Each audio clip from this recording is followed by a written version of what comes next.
Hi, welcome to SBR Videos. I'm Peter Loshak. This is the What Are the Odds show for March 28th. We are heading right into the week of Final Four, and baseball's right around the corner. We are joined once again by Gino Bisconti and Swean Johnson, esteemed and well-regarded SBR contributors. Hey, guys, thanks for being here again.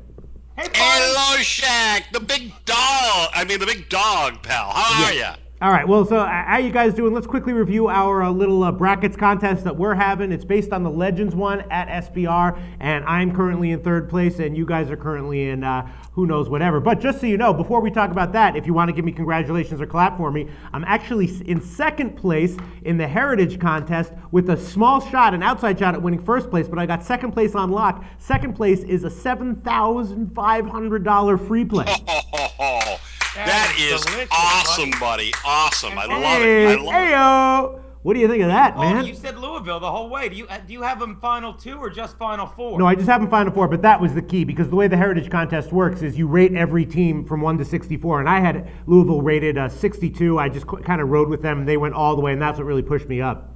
The bottom line is, Loshak, you picked Kentucky to play Louisville and OSU to play North Carolina. You got 3 out of 4 teams in the Final Four, and you even won this thing a few years ago. I mean, God bless you, man. You are the real deal. Unlike Gino and myself, also known as the Fraud Sisters, brothers, ranked 182nd and 191st, respectively. Loshak, big ups to you, baby. All right, thanks.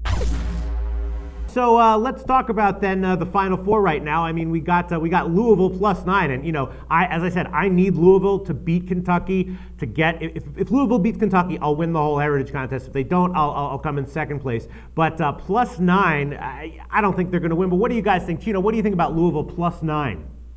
I like Louisville, but I'll tell you, they've never faced a guy the likes of Anthony Davis. And yes, right. I'm telling you that Kentucky has won every game by double digits. So I love this 9-point line because I like Louisville to hang. And I like them to hang, but do I like them to win? No.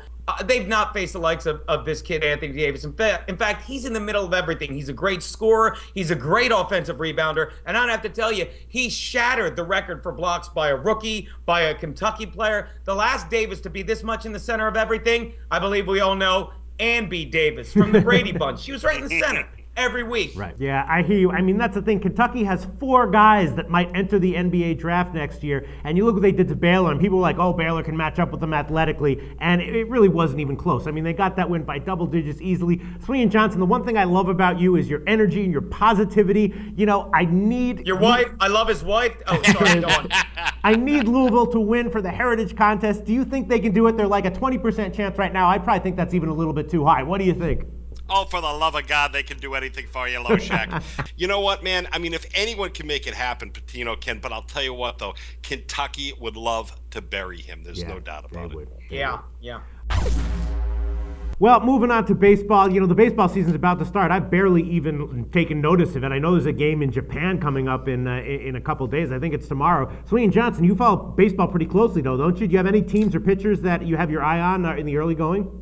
Well, I love to talk about the Boston Red Sox primarily. I mean, the Sox let Jonathan Papelbon walk in the offseason, but that might not be such a bad move because that shoulder of his is a little bit suspect. If it breaks down, the Phillies are going to be stuck with a big money closer who won't be able to pitch for 5 years. As far as the AL West goes, Anaheim may regret signing Pujols and C.J. Wilson down the road, but right now that is money in the bank for them. They are odds-on favorites. My pick to win the West going away. And finally, the Central belongs to the Tigers again with Verlander as the stud, and now they've got Mickey Cabby along with Prince Fielder. I mean, they just look wicked tough. All right, well, so who would you say we should bet on or against in the early going? That's what we're looking for here, Swean Johnson. We're looking for tips to make some money. I'll tell you what, man, I think Anaheim's going to rip it up early on. I really, really do. I love them to go on a tear in April. All right. Gino, do you follow baseball at all? I mean, I follow baseball religiously. I bet it every day. But even as of right now, I barely can even remember who Pujols is and Papelbon and all these guys. Dude, do you have anything to say about baseball? Huge baseball fan. As I spoke a couple episodes ago, I said I'm really excited about the Blue Jays this year. I think from a gambling perspective, they always start out strong, and their one weak point, well, other than the fact that they play in the AL East, is they're always their pitching. And this Farrell guy, it's his second year. It's like a receiver in the NFL. Second, third year, you really hit your prime. So I'm really looking for big things out of that pitching staff, okay? Speaking of pitchers, this is just pure excitement for me. Jamie Moyer just pitched 4 perfect innings for the Colorado Rockies. He was throwing everything from a spitter to a shitter from the colostomy bag. Yep. I'm excited to see if this guy makes the roster. Yeah. And as a Phillies fan, genuinely concerned. They apparently, what's his name? Moyer almost said. Madsen is still upset that they had a gentleman's agreement that they turned their back on for your piece of fucking garbage swinging, what's his name? Papelbon. I just don't like the vibe of that team. I think they take a step back. So you would advise maybe betting against Philly in the early going? Well, you know what? I don't even know. I wouldn't, because as a fan, I'm going to root for them. But I'm telling you, they concern me.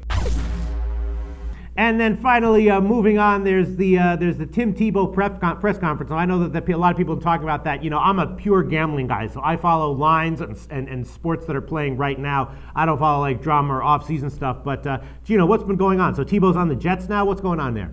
Let me open with the funniest line that is not mine, but is the GM of the Giants, Mara, said, "This is ridiculous. By the way, David Carr's press conference is tomorrow." Because this is right. Because this.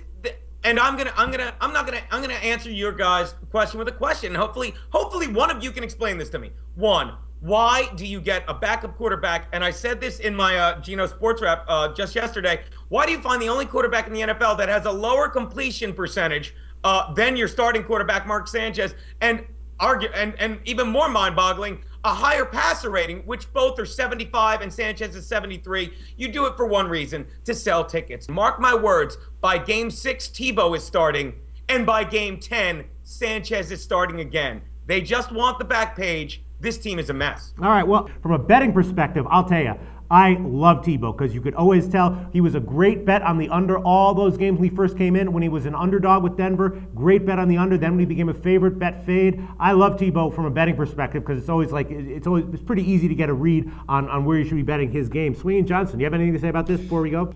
I heard Rex Ryan talking about not only Tebow as a backup, but something about maybe Tebow taking 20 snaps a game in a wildcat sort of offense around him. I mean, are you kidding me? Here they are. They reached out to Mark Sanchez with this olive branch, to kind of massage his ego, and they gave him a $40 million extension. Okay, so now Mark's okay. All right.